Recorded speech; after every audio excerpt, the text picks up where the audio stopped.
अस्सलाम वालेकुम, good morning. एक बार फिर से जो सिलसिला हमारी एक्टिविटीज़ का कई दिनों से चल रहा है, आज हम एक और एक्टिविटी लाएंगे class 6th 7th 8th even 9th and 10th के लिए, जिसको हम कहते हैं पाइथागोरस थ्योरम। बहुत यूज़ होती है मैथमेटिक्स में, ज्योमेट्री में पाइथागोरस थ्योरम, जिसमें हमें एक फार्मूला दी जाती है। पाइथागोरस साहब हमारे एक मैथमेटिशियन थे, ग्रीक मैथमेटिशियन। उन्होंने एक फार्मूला दी थी हमें कि किसी भी राइट ट्राइंगल के जो साइड्स का relation, that is hypotenuse square is always equal to base square plus perpendicular square. आज हम देखेंगे ये इसका जो है एक्टिविटी बेस्ड कैसे हम बना सकते हैं, ये थ्योरम हम कैसे प्रूव कर सकते हैं इन मैथमेटिक्स। कभी कभी क्वेश्चन आता है तो आप ये एक्टिविटी थ्रू इसको आराम से दिखा सकते हैं।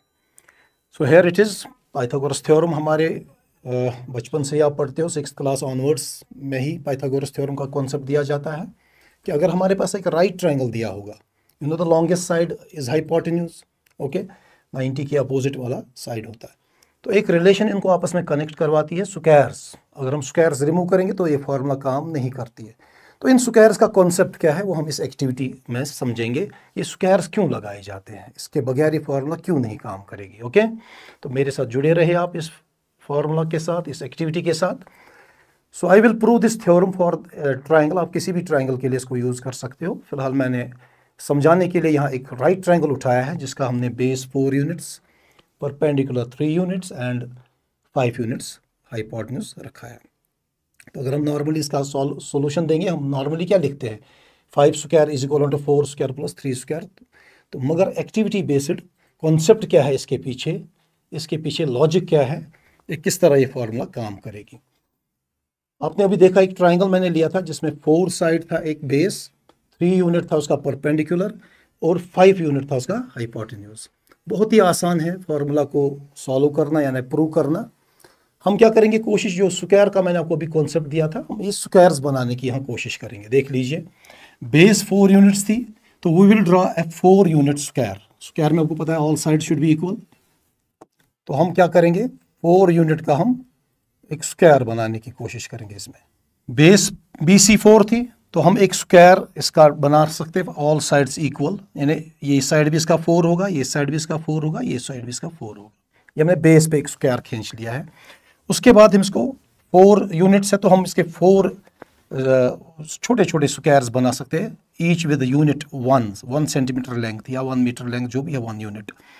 तो 4 सेंटीमीटर था ये टोटल, तो इसका मतलब इसके छोटे छोटे 1-1 सेंटीमीटर के 4 स्क्वायर्स बन सकते हैं। और इस तरह जब हम इसका ये कंप्लीट करेंगे ग्रिड, तो इसमें आप नंबरिंग भी देख सकते हैं, 1 2 3 4 5 6 7 8 9 10 11 12 13 14 15 16। तो यानी ये जो बेस थी इसकी 4 यूनिट, इस पे हम 16 स्क्वायर्स बना रहे हैं। आप प्रैक्टिकली देख सकते हैं यहाँ जो हम यहाँ 4 का स्क्वायर लिखते हैं 16, उसका लॉजिक असल में इस डायग्राम में आपको क्लियर हो जाएगा। तो बेस हमारी 4 यूनिट्स थी, तो जब हम इसका 4 यूनिट का स्क्वायर बनाएंगे ईच साइड विद 4, तो आप देखिए छोटे छोटे इसके यूनिट्स जो है 16 यूनिट्स बन रहे हैं। Now coming to this perpendicular side जो हमारा 3 सेंटीमीटर था, 3 यूनिट्स, ओके। तो हम एक स्क्वायर खींच सकते हैं विद ऑल साइड्स 3। उसके बाद आप देखिए, अगर ये 3 सेंटीमीटर का साइड है तो हम इसको छोटे छोटे 1-1 यूनिट के 3 बना सकते हैं, और ये टोटल इसके 9 स्क्वायर्स बन रहे हैं, 1 2 3 4 5 6 7 8 9। तो अगर आपका साइड 3 था, आप देखिए इसमें यूनिट स्क्वायर जो है 9 बन रहे हैं। प्रैक्टिकली आप देख भी सकते हो और एक्टिविटी में क्लियर नज़र आ रहा है। उसके बाद हमारा जो हाइपोटेन्यूज था इसका 5 सेंटीमीटर साइड था, तो हम एक स्क्वायर खींचेंगे, ठीक, यही साइड 5 लेना है, तो यहाँ से भी ये 5 यूनिट्स होगा, यहाँ से भी 5 यूनिट्स होगा, because square has all sides equal. तो जब हम इसके यूनिट स्क्वायर्स तोड़ेंगे छोटे छोटे सेम साइज के, तो आप देखेंगे हम 5 बना सकते हैं हॉरिजॉन्टली, 5 बना सकते हैं vertically, and you can number the squares as 1 2 3 4 5 6 7 8 9 10, and you will see there are how many squares, 25 squares. तो देखिए आपका ये जो राज था यहाँ पाइथागोरस थ्योरम का, ये आया हो रहा है। बेस पे 16 स्क्वायर्स बन रहे हैं, परपेंडिकुलर पे 9 स्क्वायर्स बन रहे हैं। When you add them 16 and 9, this will together give you the squares formed on the hypotenuse. So this is one of the simplest proof of Pythagoras theorem. यहाँ से आप मैथमेटिकली भी इसको देख सकते हैं चेक करने के लिए क्या ये सही था।